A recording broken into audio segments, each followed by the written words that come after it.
Hello दोस्तों, कैसे हो आप लोग। Welcome to the channel. आज की इस वीडियो में मैं आपके लिए सोल लैंड के लेटेस्ट एपिसोड को एक्सप्लेन करने वाला हूं। तो अगर अभी तक आपने वीडियो को लाइक नहीं किया है तो लाइक कर देना, क्योंकि वीडियो बहुत ज्यादा इंटरेस्टिंग होगी। आपके लाइक से ही मुझे मोटिवेशन मिलता है कि मैं अगला वीडियो बना सकूं। और अगर आप बढ़िया लाइक करोगे तो मैं आपके लिए इसका ट्रेलर एक्सप्लेनेशन भी शाम को अपलोड कर दूंगा। सोल लैंड के पिछले एपिसोड में हमने देखा था कि तांग शैंग अपना टेस्ट दे रहा था, तभी हाइसेन हॉल से आवाज आने लगती है। हमें पता चलता है बेबी डोंग ने हाइसेन हॉल पे हमला कर दिया है और उसने तांग शैंग के सभी दोस्तों और हाइसेन हॉल के सभी सिपाहियों को हराकर हाइसेन हॉल के ऊपर कब्जा कर लिया है। और अब आगे दोस्तों एपिसोड स्टार्ट होती है, जहां हम देखते हैं ये बात जानकर कि हाइसेन हॉल में बेबी डोंग आ गई है। तांग शैंग अपनी टेस्ट को छोड़कर बाहर निकल आता है। उसके सामने बेबी डोंग है। तांग शैंग कहता है, अगर तुमने अभी तक मेरे दोस्तों को नहीं मारा है, इसका मतलब जरूर ही तुम्हारा यहाँ पे आने का कोई और मोटिव होगा। तांग शैंग बेबी डोंग से कहता है, बताओ तुम क्या चाहती हो। तो फिर बेबी डोंग मुस्कुराते हुए तांग शैंग से कहती है, तांग शैंग तुम बिल्कुल सही समझे। वैसे हम लोगों का दुश्मनी का बहुत ही ज्यादा पुराना रिकॉर्ड है, इसीलिए मैं अभी तुमसे बस यही चाहती हूँ कि जैसा कि अब मैंने हाइसेन हॉल के ऊपर कब्जा कर लिया है, तो अब तुम हमेशा हमेशा के लिए मेरी गुलामी करो। अगर तुम ऐसा करने के लिए राजी हो जाओगे तो मैं तुम्हारे दोस्तों श्रेक सिक्स डेविल्स को छोड़ दूंगी। तांग शैंग ये सुनकर शॉक्ड हो जाता है। जिसके बाद हम देखते हैं तांग शैंग जो भी बहुत ज्यादा दुविधा में है। ये देखकर तांग शैंग के दोस्त उससे कहने लगते हैं कि तांग शैंग हमारे लिए खुद को सेक्रीफाइस मत करो। अब ये सारी बातों को सुनकर बेबी डोंग अपना ऑफर बढ़ा देती है। वो कहती है, तांग शैंग मैं तुम्हारे ऑफर को बढ़ा रही हूँ। अगर तुम मेरा ऑफर एक्सेप्ट करोगे तो मैं तुम्हारे स्ट्रेक डेविल्स के साथ साथ ये 7 ग्रैंड ओशन मास्टर को भी छोड़ दूंगी। तांग शैंग अभी भी शांत ही है, जिसको देखकर फिर बेबी डोंग गुस्सा हो जाती है। उसके ऊपर चिल्लाते हुए कहती है, तांग शैंग तुम्हारे पास समय बहुत कम है, जो भी कहना है जल्द से कहो। तुम्हारे पास और कोई भी ऑप्शन नहीं है सिवाय इसके कि तुम यहाँ पे सरेंडर कर दो। अगर तुम जल्दी मुझे रिस्पॉन्ड नहीं करोगे तो मैं यहाँ पे तुम सभी लोगों को एक साथ ही मार डालूंगी। भूलो मत, तुम अभी तक गॉड नहीं बने हो, इसीलिए तुम्हारा मेरे सामने कोई भी मैच नहीं है। इसके बाद फिर तांग शैंग उसके ऊपर चिल्लाने लगता है। कहता है, बेबी डोंग अगर तुम में हिम्मत है तो आओ मुझसे अकेले में फाइट करो। अगर तुम जीत गई तो मैं तुम्हारी हर शर्त को मान लूंगा। अब ये बात सुनकर फिर बेबी डोंग गुस्सा जाती है। कहती है, तांग शैंग क्या तुम मुझसे बेट लगाने की कोशिश कर रहे हो। जिसके बाद वो अपने सोल्जर को कमांड देती है, जिसमें हम फिर देखते हैं एक सोल्जर वहाँ जाता है और ग्रैंड मास्टर्स में से एक को उसी वक्त उसी जगह पे गर्दन में रोड़कर सभी के सामने मार देता है। वो उसको धमकाते हुए कहती है, तांग शैंग भूलो मत, मैं क्वीन रिंसियो नहीं हूँ। मुझे तुम्हारे साथ बेट लगाने में कोई भी इंटरेस्ट नहीं है। हम लोगों ने तुम्हें आउटनंबर्ड कर लिया है और तुम कभी भी कोई भी हाल में हमसे नहीं जीत पाओगे। जिसके बाद दोस्तों हम देखते हैं यहाँ पे बेबी डोंग तो इन सभी लोगों को मारने का कमांड दे देती है। जिसके बाद एक एक करके ग्रैंड मास्टर्स के साथ साथ स्ट्रेक डेविल्स को भी वो लोग मारने के लिए आ जाते हैं। अब ये चीज देखकर सभी लोग घबरा जाते हैं, सभी लोग चिल्लाने लगते हैं। बेबी डोंग तांग शैंग से कहती है, तांग शैंग मुझे पता है तुम अपनी मौत से नहीं डरते हो, पर यहाँ अपने सामने अपने हाथों में तुम अपने दोस्तों को मरता हुआ कैसे देख सकते हो। क्या तुम्हें सच में इन लोगों पे कोई भी दया नहीं आ रही है? क्या तुम्हें बिल्कुल भी डर नहीं लग रहा है? बेबी डोंग इतनी ज्यादा खास तरीके से इन लोगों को टॉर्चर कर रही है। हम देखते हैं तांग शैंग भी घबरा जा रहा है। बेबी डोंग हंसते हुए तांग शैंग की ओर देखकर कहती है, तांग शैंग बहुत अच्छे, मुझे तुम्हारी आंखों में तुम्हारा डर दिखाई दे रहा है, तो मुझे जल्द से जल्द बताओ, क्या तुम यहाँ हमारे सामने सरेंडर करना चाहोगे या तो फिर यहाँ सबके साथ मरना चाहोगे। उसी के बाद दोस्तों 1 मिनट के लिए सभी कुछ शांत हो जाता है। जिसके बाद हम अचानक से तांग शैंग की हंसने की आवाज सुनते हैं। तांग शैंग बेबी डोंग की ओर देखकर हंसते हुए कहता है, मैं तुम्हारी सारी बातों को समझ गया और मैं तुमसे अब सिर्फ एक ही बात कहना चाहूंगा। मैं हमेशा ही बहुत सारे लाइफ और डेथ सिचुएशन से बचकर बाहर निकला हूँ और इसीलिए मैं बिना लड़े हार नहीं मानने वाला हूँ। और बात रही तुम्हारी, तो आखिर क्यों तुम्हें किसी की जान की इतनी ज्यादा परवाह है? कब से बेबी डोंग इतनी ज्यादा केयरिंग हो गई? अगर तुम असली बेबी डोंग होती तो तुम मुझे डायरेक्ट यहाँ पे मार डालती, ना कि मुझे कभी भी सरेंडर करने को कहती। इससे अब मैं ये टोटली कंफर्म हो जाता हूँ कि ये भी मेरा सिर्फ और सिर्फ एक 4th लेवल का टेस्ट है। उसी के साथ दोस्तों हम देखते हैं गॉड ऑफ ओशन की जोर जोर से हंसने की आवाज सुनाई देती है और ये छलावा हटता है। हम देखते हैं तांग शैंग एक फॉर्मेशन में बैठा हुआ है और हाँ रियली में ये एक टेस्ट ही हो रहा था, जिसको तांग शैंग ने बखूबी बहुत अच्छे से पास कर दिया है। अब ये चीज का रियलाइज करके फिर तांग शैंग की जान में जान आती है। वो कहने लगता है, थैंक गॉड ये एक टेस्ट था, इस टेस्ट में मेरे डर को परखा गया, इसमें मेरे खुद की डेथ और मेरे दोस्तों की डेथ का डर मुझे दिखाया गया। अगर मैं बेबी डोंग को अच्छे से नहीं जानता तो मैं आज कभी भी ये टेस्ट को पास नहीं कर पाता। इधर हम टेस्ट के बाहर भी देखते हैं। टेस्ट के बाहर स्ट्रेक डेविल्स लोग ये बात को जानकर कि तांग शैंग टेस्ट को पास कर गया है बहुत ज्यादा खुश होते हैं, लेकिन फिर आपस में लड़ने भी लगते हैं क्योंकि इन्होंने देखा कि कौन लोग मौत से इतने ज्यादा डरते हैं। सभी की जान में जान आती है। पर दोस्तों अब बारी है 5th लेवल के टेस्ट की। इसी के साथ हम देखते हैं तांग चेंग के सिर में एक बार फिर से बहुत जोर की दर्द शुरू हो जाती है। इस जगह पे विजडम स्किल टेस्ट करा जाएगा, इसीलिए हम देखते हैं तांग चेंग को फिर से एक बार बहुत ही सवर पेन को झेलना पड़ रहा है। नेक्स्ट हम देखते हैं तांग चेंग उसके बाद दूसरे डायमेंशन में पहुंच जाता है। यहाँ पे अंदर जाने के बाद वो देखता है कि अंदर तो पार्टी चल रही है। दोस्तों ये एक बॉल पार्टी है, जिसको देखकर फिर तांग चेंग सोचने लगता है, कहता है आखिर अब मुझे किस तरह के टेस्ट से गुजरना होगा। आगे बढ़ने पे देखता है कि वहाँ पे तो ग्रैंड सी डॉटर मास्टर है। सभी लोग इस जगह पे अपने अपने मास्क लगाए हुए हैं और लग रहा है यहाँ पे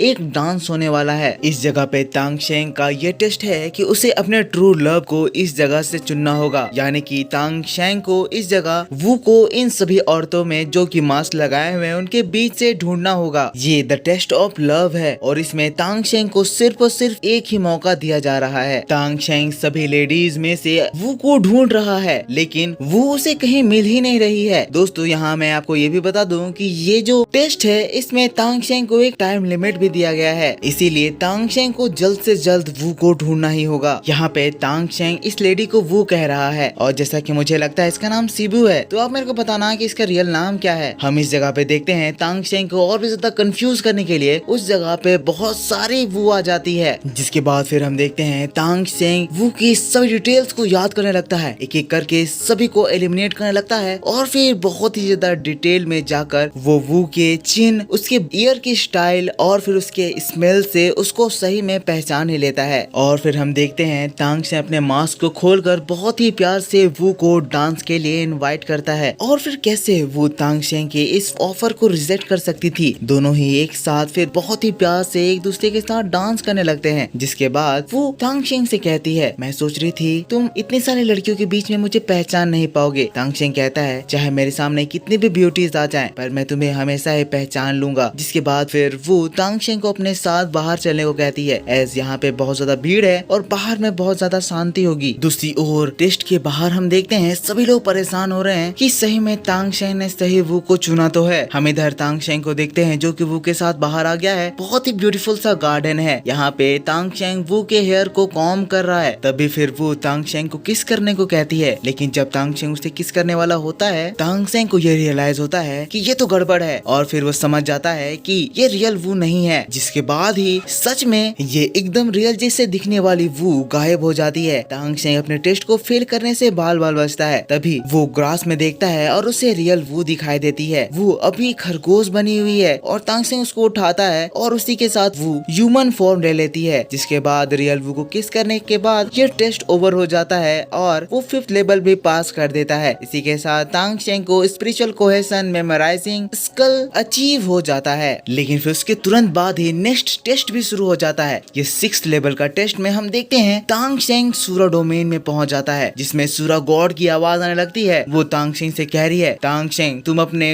गॉड ऑफ सी के थ्रोन को छोड़ दो, जिसके बाद मैं तुम्हें सूरा गॉड के थ्रोन को इनहेरिट करने का मौका दूंगा। तांग चेंग शॉक्ड हो जाता है। वो कहने लगता है मैंने तो अपने हॉटियन हैमर को यूज नहीं करा, तो फिर ये सूरा गॉड क्यों मेरे को टेस्ट में इंटरफेयर करने के लिए आ गया है। गॉड ऑफ ओशन बताए थे कि जब तक मैं हॉटियन हैमर को यूज नहीं करूंगा तब तक सूरा गॉड मुझे इंटरफेयर नहीं करेंगे। मैं सूरा डोमेन के बारे में ज्यादा कुछ नहीं जानता, मैं अब क्या करूंगा। जिसके बाद फिर हम देखते हैं सूरा गॉड तांग चेंग से कहने लगते हैं तांग चेंग तुमने अपनी इस जर्नी में बहुत सारे सिटी को स्लॉटर किया है, इसीलिए मैं तुम्हें ये डायरेक्ट मौका देता हूँ कि तुम मेरे सूरा थ्रोन को इनहेरिट कर पाओ। जैसे ही तुम इस स्वॉर्ड को एक्सेप्ट करोगे तुम्हें इस वर्ल्ड के टॉप 5 गॉड की पावर आ जाएगी। उसी के साथ तुम्हें मेरे सारे टाइटल्स भी मिल जाएंगे और तुम सर्वशक्तिमान बन जाओगे। तांग चेंग दोस्तों बहुत ही ज्यादा अपने आप को कंट्रोल करने की कोशिश कर रहा है, पर इस एविल नेचर से तांग चेंग बिना अपनी चाहत के उसकी ओर खींचा चला जा रहा है। बार बार सूरा गॉड तांग चेंग के माइंड को मैनिपुलेट करने की कोशिश कर रहा है। कह रहा है तांग चेंग अपने आप को रोको मत, इसको पाने के बाद तुम गॉड रेल में हाईएस्ट स्टेटस अचीव कर सकोगे। पर तांग चेंग अपने आप को कंट्रोल करने की कोशिश कर रहा है। कह रहा है इतने सालों तक गॉड ऑफ ओशन ही हमेशा मेरे मेंटर रहे हैं, उन्होंने मुझे हर प्रॉब्लम से बचाया है और इस वक्त मैं उनको कैसे डिसअपॉइंट कर सकता हूँ। मुझे वो फेम और पावर नहीं चाहिए, मेरा और गॉड ऑफ ओशन का कनेक्शन इन सबसे परे है। तो फिर सूरा गॉड कहने लगता है तांग चेंग बात को समझो, अगर तुम मेरे थ्रोन को इनहेरिट करोगे तुम्हें उससे भी ज्यादा पावर मिलेगी और इसके बाद तुम उस पावर का यूज करके तियान दाओ और मार्शल सोल एम्पायर की फाइट को भी आराम से हैंडल कर लोगे। मुझे पता है तुम मेरे थ्रोन को इनहेरिट करना चाहते हो, अपने आप को रोको मत, जो तुम्हारा मन कर रहा है वही करो। लेकिन दोस्तों तांग सेंग चिल्ला कर कहने लगता है मैं नहीं चाहता, मैं नहीं इनहेरिट करूंगा, मुझे तुम्हारी पावर नहीं चाहिए। जिसके बाद फिर सूरा गॉड गुस्सा आ जाता है और फिर कहने लगता है अगर तुम यही चाहते हो तो मैं तुम्हें अब इसका मौका नहीं दूंगा, पर अब तुम्हें इसके रियल टेस्ट से गुजरना होगा। और इसी के साथ दोस्तों तांग सेंग का यहाँ पे the test of desire start हो जाता है। हम टेस्ट के बाहर देखते हैं सूरा गॉड गॉड ऑफ ओशन के पास पहुंच जाता है। यहाँ पे उसके आते ही बहुत ही जोर की धमाके से चारों ओर के पानी उछलने लगते हैं, बिजलियां कड़कने लगते हैं। सूरा गॉड गॉड ऑफ ओशन से कह रहा है अगर तांग सेंग के मन में तुम्हारे लिए प्यार नहीं होता तो आज मैं तांग सेंग के मन को बदल देता। गॉड ऑफ ओशन सूरा गॉड से कह रहे हैं तुम्हारा यहाँ पे आने के लिए बहुत बहुत थैंक यू, और तुमने जो इतने इंटेंस लेवल पे तांग सेंग को टेस्ट किया उसके लिए मैं आभारी रहूंगा। पर तांग सेंग का हार्ट बहुत ही ज्यादा ऑनेस्ट है, इसीलिए वो डेविल इरादे में कभी भी नहीं फंसेगा, इसीलिए अब तुम यहाँ से जा सकते हो। सूरा गॉड कहने लगता है ठीक है मैं यहाँ से जा रहा हूँ, पर मैं ये एक बात कहना चाहता हूँ कि अगर तांग सेंग कभी मेरे सूरा इनहेरिटेंस को हासिल करने की कोशिश करेगा उस वक्त तांग सेंग की टेस्ट इस टेस्ट से बहुत ज्यादा खतरनाक होगी। और दोस्तों फिर हम देखते हैं इधर इसी के साथ तांग सेंग का ये टेस्ट ऑफ डिजायर ओवर हो जाता है। तांग सेंग अपने 6th इमोशन पे भी काबू कर लिया है और इसी के साथ the final gate of test the 7th emotion का गेट ओपन हो जाता है। इस टेस्ट को कंप्लीट करने के बाद तांग सेंग का 8 स्पाइडर बोन दोबारा से इवॉल्व हो जाएगा। तांग सेंग आगे बढ़ता है, उस ब्यूटीफुल से गेट के पास पहुंचता है और टेस्ट देने के लिए आगे बढ़ता है। और दोस्तों इसी बात के साथ यहाँ इस जगह पे ये एपिसोड खत्म हो जाता है। तो मुझको बताओ कि आपको ये एपिसोड कैसा लगा। अगर वीडियो पसंद आया है तो वीडियो के ऊपर एक लाइक जरूर करना, बढ़िया लाइक करोगे तो आपके लिए मैं इसका ट्रेलर एक्सप्लेनेशन अपलोड कर दूंगा। रही बात परफेक्ट वर्ल्ड के ट्रेलर एक्सप्लेनेशन की, तो दोस्तों मैं आपको बता दूं इस बार का परफेक्ट वर्ल्ड का ट्रेलर बहुत ही ज्यादा कंफ्यूजिंग है। मैं इसको बनाने की कोशिश कर रहा था पर 2 मिनट से ज्यादा की वीडियो ही नहीं बन पा रही थी। अब बातें क्लियर नहीं हो पा रही है इसीलिए मैंने वो वीडियो नहीं बनाया, पर आपको सोल लैंड की ट्रेलर एक्सप्लेनेशन जरूर देखने को मिलेगी, इसीलिए वीडियो के ऊपर लाइक जरूर करना, चैनल पर न्यू हो तो सब्सक्राइब करना। मैं आपसे मिलता हूँ अगली वीडियो में, तब तक के लिए take care, bye bye and thanks for watching.